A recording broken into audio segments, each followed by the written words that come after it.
નમસ્કાર મિત્રો, આજના આ ખાસ વિશ્લેષણમાં આપ સૌનું ખૂબ ખૂબ સ્વાગત છે. આજે આપણે સીધી જ અને એકદમ કામની વાત કરવાના છીએ, અને એ છે ગુજરાત સરકારની ખેડૂતો માટેની બહુ જ મહત્વની મુખ્યમંત્રી પાક સંગ્રહ સ્ટ્રક્ચર યોજના. ખાસ કરીને વર્ષ 2026 માટે સરકારે આ યોજનામાં એવા કેટલાક મોટા ફેરફારો કર્યા છે જે ખેડૂતો માટે ખરેખર ખૂબ જ ફાયદાકારક સાબિત થવાના છે. ગોડાઉન બનાવવા માટે મળતી સબસિડીમાં સીધો અને મોટો વધારો થયો છે. તો ચાલો બિલકુલ સમય બગાડ્યા વિના આખી યોજનાના નવા નિયમો વિગતવાર સમજી લઈએ. આજના આપણા આ વિશ્લેષણમાં આપણે આ 5 મુખ્ય મુદ્દાઓ પર ફોકસ કરીશું. પહેલા સમજીશું કે આ યોજનાની મૂળ જરૂરિયાત શું છે, ત્યારબાદ કોને આ લાભ મળશે અને અરજી કઈ રીતે કરવાની છે. પછી ગોડાઉનનું ચોક્કસ માપ, તેના બાંધકામના અમુક ખૂબ જ કડક નિયમો વિશે વાત કરીશું અને હા, છેલ્લે વર્ષ 2026ની નવી આર્થિક સહાયની ગણતરી પણ સમજીશું, કારણ કે આ નિયમો સમજશો તો જ પૂરેપૂરો લાભ મળશે. તો ચાલો સૌથી પહેલા વિભાગ 1થી શરૂઆત કરીએ. યોજનાની મુખ્ય જરૂરિયાત. આપણે સૌ જાણીએ છીએ કે ખેતી એ કંઈ સહેલું કામ નથી. તેમાં રાત દિવસની મહેનત અને અનેક અનિશ્ચિતતાઓ જોડાયેલી છે. પણ ક્યારેય એ વિચાર્યું છે કે સારી લણણી થઈ ગઈ હોય, પાક હાથમાં આવી ગયો હોય, છતાં પણ પાક નિષ્ફળ કેમ જાય છે? બહુ જ દુઃખની વાત છે કે ખેતરમાં મબલક પાક તૈયાર હોય, પણ પછી કમોસમી વરસાદ આવી જાય, વાવાઝોડું કે અતિવૃષ્ટિ થાય અને યોગ્ય સંગ્રહ કરવા માટે કોઈ પાકી જગ્યા જ ન હોય. આના કારણે સારી ગુણવત્તાવાળો પાક પણ પલળીને બગડી જાય છે. ખેડૂતના મોઢા સુધી આવેલો કોળિયો માત્ર સંગ્રહ વ્યવસ્થા ન હોવાને કારણે છીનવાઈ જતો હોય છે. બસ આ જ મોટી અને ગંભીર સમસ્યાના કાયમી ઉકેલ માટે સરકારે ગોડાઉન સહાય યોજના અમલમાં મૂકી છે.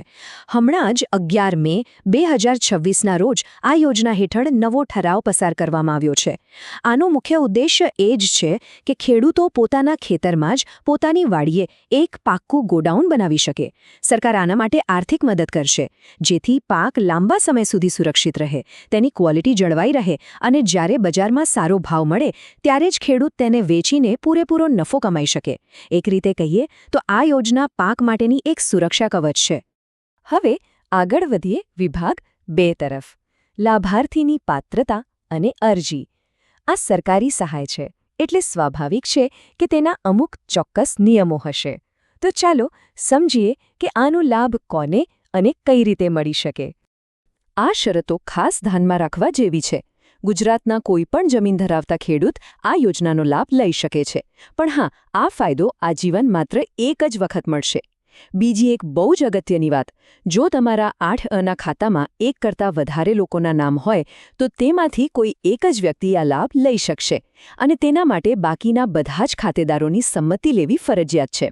અરજી પ્રક્રિયા સાવ સીધી છે. આઈ ખેડૂત પોર્ટલ પર જઈને ઓનલાઈન અરજી કરવાની રહેશે.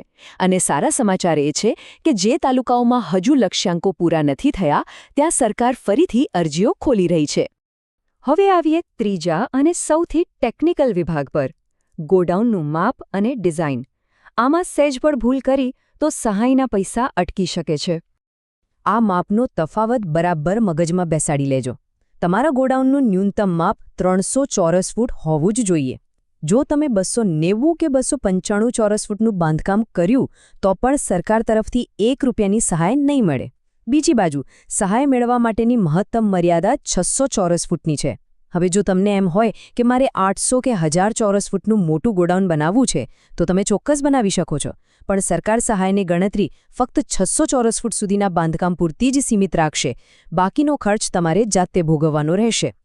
માપ પછી હવે વાત કરીએ વિભાગ 4ની, બાંધકામના કડક નિયમો. આ કોઈ સામાન્ય છાપરું નથી. સરકારી ધારાધોરણ મુજબનું મજબૂત સ્ટ્રક્ચર બનાવવાનું છે.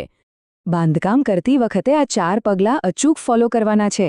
સૌથી પહેલું, જમીનથી ઓછામાં ઓછી 2 ફૂટ ઊંચાઈની પ્લિન્થ બનાવવાની છે, જેથી પાણી અંદર ન જાય.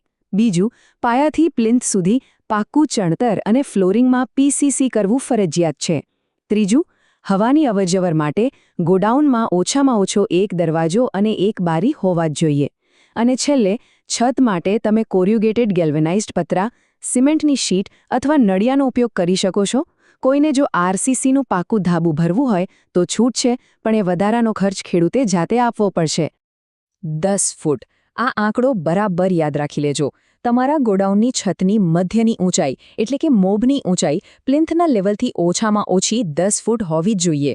જો ઇન્સ્પેક્શન વખતે આ ઊંચાઈ 10 ફૂટ કરતાં સહેજ પણ ઓછી નીકળી તો આખી સહાય સીધી નામંજૂર થઈ જશે. અને હવે એક એવી ભૂલ જે ઘણા લોકો અજાણતા કરી બેસે છે. આ કડક નિયમ ખાસ સાંભળજો. ગોડાઉન બની ગયા પછી તેમાં કૂવા કે ટ્યુબવેલની મોટર માટેની ઇલેક્ટ્રિક પેનલ કે સ્વિચબોર્ડ લગાવીને તેને ઇલેક્ટ્રિક રૂમ તરીકે બિલકુલ વાપરી શકાશે નહીં. આ માળખું માત્ર અને માત્ર કૃષિ પાકના સંગ્રહ માટે જ બનાવવાનું છે.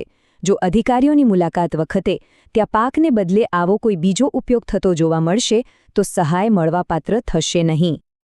અને ચાલો હવે આવીએ આપણા સૌથી રસપ્રદ અને અંતિમ વિભાગ પર, વર્ષ 2026ની નવી સહાય.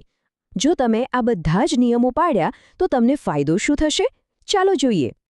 આ છે 2026નો સૌથી મોટો માસ્ટર સ્ટ્રોક. અગાઉના જૂના નિયમમાં એવું હતું કે તમે ગમે તેટલું મોટું ગોડાઉન બનાવો, સરકાર તમને વધુમાં વધુ માત્ર 1 લાખ રૂપિયા જ આપતી હતી. પણ હવે 2026ના નવા ઠરાવ મુજબ આ મર્યાદા સીધી બમણી થઈ ગઈ છે.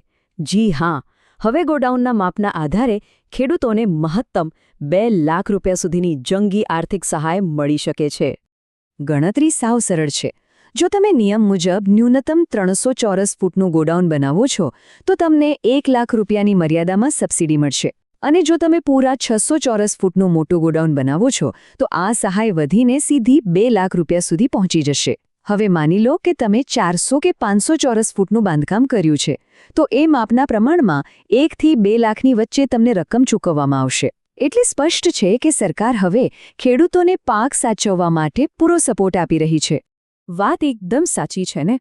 ખેતીમાં સાચો નફો ત્યારે જ મળે જ્યારે ખેડૂતે પકવેલો પાક સુરક્ષિત રહે. આ ગોડાઉન કોઈ ઈંટ સિમેન્ટની ઇમારત નથી, એ તો તમારી આખા વર્ષની મહેનતને બચાવવાની ઢાલ છે. તો હવે વિચાર શેનો કરો છો? શું તમે આઈ ખેડૂત પોર્ટલ પર જઈને તમારા તાલુકા માટેના લક્ષ્યાંકો હજુ તપાસ્યા છે કે નહીં? જો તમારા તાલુકામાં અરજીઓ ચાલુ હોય તો આજે જ આ શાનદાર યોજનાનો લાભ ઉઠાવો. બસ આજના વિશ્લેષણમાં આટલું જ.